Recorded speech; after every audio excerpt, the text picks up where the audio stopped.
ఉన్నటువంటి మరొక పార్లమెంట్ సభ్యుడు నాగర్ కర్నూలు పార్లమెంట్ సభ్యుడు మల్లు రవి గారు, స్థానిక శాసన సభ్యులు ఎన్ఎం శ్రీనివాస్ రెడ్డి గారు, జడ్చల్ల శాసన సభ్యులు అనిరుద్ రెడ్డి గారు, ఉమ్మడి జిల్లా నుంచి విచ్చేసినటువంటి శాసన సభ్యులకు, శాసన మండలి సభ్యులకు, వేదిక మీదటువంటి పెద్దలకు, వేదిక ముందున్నటువంటి అక్క చెల్లెలకు, అన్న తమ్ములకు, మీడియా మిత్రులకు అందరికీ కూడా నా యొక్క నమస్కారాలు తెలియజేస్తా ఉన్నాను. ఈరోజు పాలమూరు జిల్లా యొక్క అభివృద్ధి లక్ష్యంగా మన పాలమూరుకు ఈరోజు మన పాలమూరు బిడ్డగా ఈ రాష్ట్రానికి ముఖ్యమంత్రిగా ఉన్నటువంటి రేవంత్ రెడ్డి గారి మీద ఒక పెద్ద బాధ్యత ఉంది మన పాలమూరు యొక్క అభివృద్ధి పైన. గతంలో ఎవరు ముఖ్యమంత్రులైనా ఏ రాష్ట్ర ఏ జిల్లా వాళ్ళు ఆ జిల్లా చేసుకోవడం, ఏ ప్రాంతం వాళ్ళు ఆ ప్రాంతానికి చేసుకోవడం, ఆ ప్రాంతాల అభివృద్ధి కానీ మన పాలమూరు జిల్లాని ఎవ్వరు కూడా పెద్ద ఎత్తున ఈ కరువు జిల్లాను అభివృద్ధి పరచాలనేటువంటి ఆలోచన ఆనాడు ఎవరికి లేదు. విద్యలో కానీ, వైద్యంలో కానీ, ఇన్ఫ్రాస్ట్రక్చర్లో కానీ. ఈరోజు ఆనాడు పెద్ద ఎత్తున పాలమూరు జిల్లాను అభివృద్ధి పరచాలనేటువంటి ఒక లక్ష్యంతో, ప్రాజెక్టులను తీసుకుపోయినటువంటి ఒక లక్ష్యంతో పాలమూరు జిల్లా ప్రాజెక్టులను టేకప్ చేసి పూర్తవుతున్నటువంటి సందర్భంలోనే తెలంగాణ రావడం, తెలంగాణలో టీఆర్ఎస్ పార్టీ అధికారంలోకి రావడం, పాలమూరు జిల్లా నుంచే గెలిచినటువంటి కేసీఆర్ గారు మన పాలమూరు ప్రాజెక్టులను ఎండగట్టడం అనేది పాలమూరు జిల్లా ప్రజలు ఏనాడు మర్చిపోరని చెప్పి నేను తెలియజేస్తా ఉన్నా. పాలమూరుకి ఈరోజు ముఖ్యంగా పాలమూరు జిల్లాలో పెండింగ్లో ఉన్నటువంటి ప్రాజెక్టును పూర్తి చేయలేదు. పాలమూరు రంగారెడ్డి ప్రాజెక్టును ఆనాడు వెనుకబడిన జిల్లాలో పాలమూరు రంగారెడ్డి ప్రాజెక్టును టేకప్ చేస్తేనే తప్ప పాలమూరు జిల్లా మొత్తం సస్యశ్యామలం అవుతుంది.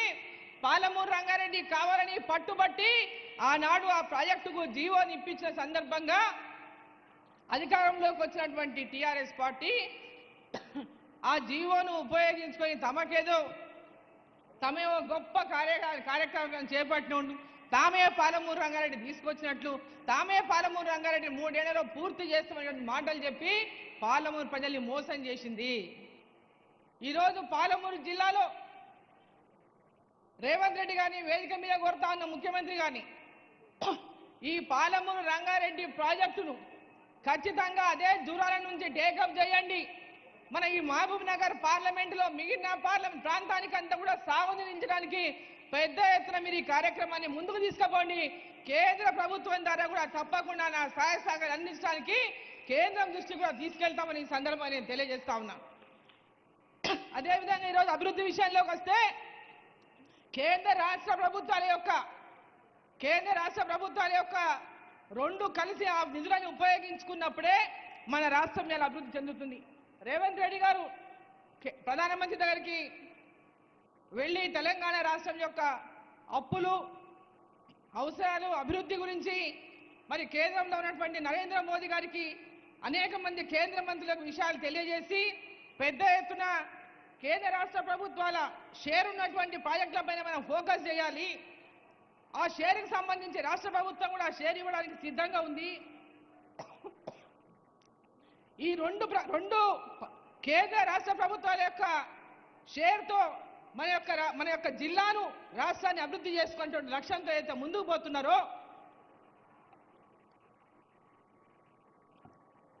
ఆ లక్ష్యంతోనే ఈరోజు కేంద్ర ప్రభుత్వం తెలంగాణలో వేరే పార్టీల అధికారంలో ఉన్నటువంటి విషయాన్ని కూడా ఆలోచన చేయకుండా దేశమంతా అభివృద్ధి చెందాలని వికసిత్ భారత్ లక్ష్యంతో 2047 కల్లా భారతదేశం ప్రపంచంలోకెల్లా వికసిత భారత్గా ముందుకెళ్లాలని, అభివృద్ధి చెందాలనే లక్ష్యంతో నరేంద్ర మోదీ గారి యొక్క లక్ష్యాన్ని మరి తెలంగాణలో కూడా ఈరోజు నిధులు ఇస్తూ ముఖ్యంగా మన మున్సిపాలిటీకి కానీ, ఈరోజు రోడ్లు కానీ, ఈరోజు హైవేలు కానీ,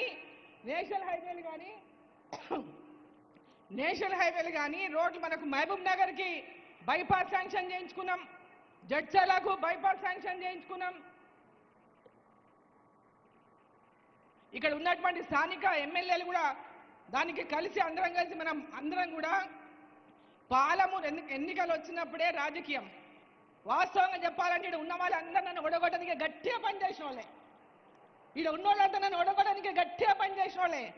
కానీ ఎన్నికలు అయిపోయినాయి, మనం అందరము కలిసి పాలమూరు అభివృద్ధి లక్ష్యంగా, అభివృద్ధి ధ్యేయంగా మనం పనిచేయాలనేటువంటి లక్ష్యంతో ఇవాళ పాలమూరు అభివృద్ధి కోసం కట్టుబడి పనిచేస్తా ఉన్నాం. అదేవిధంగా ఈరోజు మహబూబ్నగర్లో 823 కోట్లు ఇవాళ శాంక్షన్ అయినాయి. 200 కోట్లు తాగునీటి కోసం, 621 కోటి అండర్ గ్రౌండ్ డ్రైనేజ్ ఇతర పనుల కోసం. అదేవిధంగా రైల్వే ద్వారా టీడీగుట్ట ఫ్లైఓవర్ శాంక్షన్ అయింది, ఆర్ఓబి. దేవరకద్ర ఎల్హెచ్ఎస్ శాంక్షన్ అయింది, అంటే లిమిటెడ్ హైట్ సబ్వే శాంక్షన్ అయింది దేవరకద్రకి. 2 కూడా రేపు వచ్చే నెలలో దేవరకద్ర టెండర్ అవుతుంది. ఏప్రిల్లో మహబూబ్నగర్ టీడీగుట్ట టెండర్ అవుతుంది. మిగిలిన తిమ్మసానిపల్లి కానీ, బోయపల్లి కానీ, ఈరన్నపేట కానీ, అదేవిధంగా మోదీనగర్ కానీ ఇవన్నీ కూడా శాంక్షన్ అయినాయి. అవి కూడా ఏప్రిల్ మే మాసంలో వాటి పనులు కూడా ప్రారంభమవుతాయి. టౌన్లో ఉన్నటువంటి రైల్వే లైన్ల వల్ల పెద్ద ఎత్తున ప్రజలు ఇబ్బంది పడతా ఉన్నారు. ట్రాఫిక్ సమస్యలు పెద్ద ఎత్తున ఉన్నామని ఈరోజు మనం ఇవన్నీ కూడా కలిసి దీన్ని కేంద్ర ప్రభుత్వం వీటికి 100% నిధులు ఇచ్చి వీటిని శాంక్షన్ చేస్తూ ఉంది. గతంలో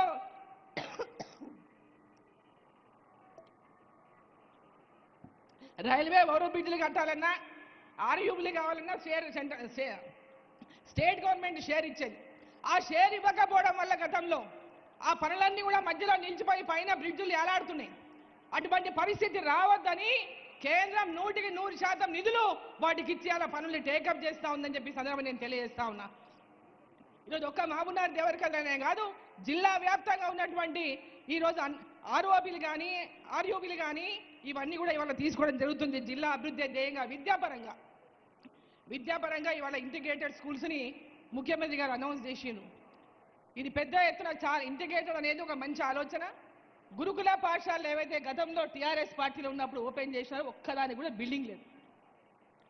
వాటి బిల్డింగ్ లేక గ్రామీణ ప్రాంతాల్లో ఉన్నటువంటి పిల్లలు ఆ ఉన్నటువంటి ఫెసిలిటీస్ సరిగ్గా లేక చాలా ఇబ్బందుల్లో ఉన్నారు. వాటి భవనాల గురించి కూడా మనం ఆలోచన చేయాల్సినటువంటి అవసరం ఉందని చెప్పి ఈ సందర్భంగా నేను తెలియజేస్తా ఉన్నా. ఈరోజు మహబూబ్ నగర్లో పాలమూరు యూనివర్సిటీకి కూడా కేంద్ర ప్రభుత్వం ద్వారా 120 కోట్లు, అంటే 120 కోట్లు శాంక్షన్ అయిన సందర్భంగా దాంట్లో భాగంగా ఇవాళ లా కాలేజ్ బిల్డింగ్ శంకుస్థాపన చేసుకున్నాం. అక్కడ ఇంజనీరింగ్ బిల్డింగ్ శంకుస్థాపన చేసుకున్నాం. ఇతర అనేక భవనాలు, హాస్టల్, గర్ల్స్ హాస్టళ్ళు, ఇతర ఇన్ఫ్రాస్ట్రక్చర్ కూడా అక్కడ డెవలప్మెంట్ చేసుకుంటున్నాం. కాబట్టి ఈరోజు కేంద్ర రాష్ట్ర ప్రభుత్వాల యొక్క ఈ యొక్క అభివృద్ధి పైన పెద్ద ఎత్తున మరి దృష్టి పెట్టి కేంద్ర ప్రభుత్వ నిధులకు మన రాష్ట్ర ప్రభుత్వ నిధులను మ్యాచింగ్ చేసుకుంటూ ఎక్కడ కూడా పథకాలు ల్యాబ్స్ కాకుండా పూర్తి స్థాయిలో ఉపయోగించుకోవాలని ముఖ్యమంత్రి గారిని వేదిక ద్వారా కోరుతూ, మరి మహబూబ్నగర్లో ఇంకొక ముఖ్య విషయం, పాలమూరు జిల్లాలో రోడ్ల పరిస్థితి చాలా అధ్వానంగా ఉంది. ముఖ్యమంత్రి గారిని కోరుతున్నా, అదేవిధంగా రాష్ట్రంలో ఇతర జిల్లాలో ఉన్న మంత్రులను కోరుతున్నా, మా జిల్లా మీద దగ్గర ప్రేమ గురిపియండి. మా ముఖ్యమంత్రి గారు ఈ జిల్లా నుంచి కాబట్టి ప్రజలకు పెద్ద ఎత్తున ఆశలు ఉన్నాయి. ప్రతి గ్రామానికి కూడా ఈరోజు రోడ్లు లేదు, చాలా దీనావస్థలో ఉన్నాయి. పెద్ద ఎత్తున పాలమూరు జిల్లాకు 20,000 కోట్లు ఇచ్చే పాలమూరు జిల్లాలో ఉన్నటువంటి రోడ్లు, గ్రామీణ ప్రాంతాల రోడ్లన్నీ కూడా బాగా అవుతాయని చెప్పి సందర్భంగా తెలియజేస్తూ ప్రత్యేక దృష్టి పాలమూరు జిల్లా మీద పెట్టాలని చెప్పి, మరి జిల్లాలో రోడ్లు కానీ, విద్య కానీ, వైద్యం కానీ, ఇరిగేషన్ కానీ ప్రధానంగా పాలమూరు జిల్లాలో వీటన్నిటిపైన కూడా దృష్టి పెడితే పాలమూరు జిల్లాలో వలసలు ఉండవు. పాలమూరు జిల్లాలో పిల్లలు మంచి విద్యావంతులు, తెలివైన వాళ్ళు ఉన్నారు, ఎక్కడెక్కడో పోయి వాళ్ళు బతుకుతున్నారు.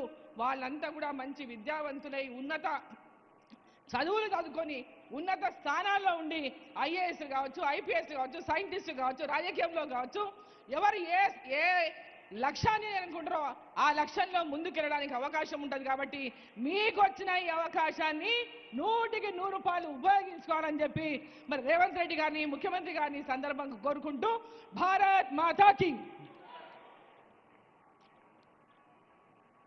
ధన్యవాదాలు మేడం. గౌరవనీయులు గవినోళ్ల మధుసూదన్ రెడ్డి గారు, దేవరకద్ర ఎమ్మెల్యే.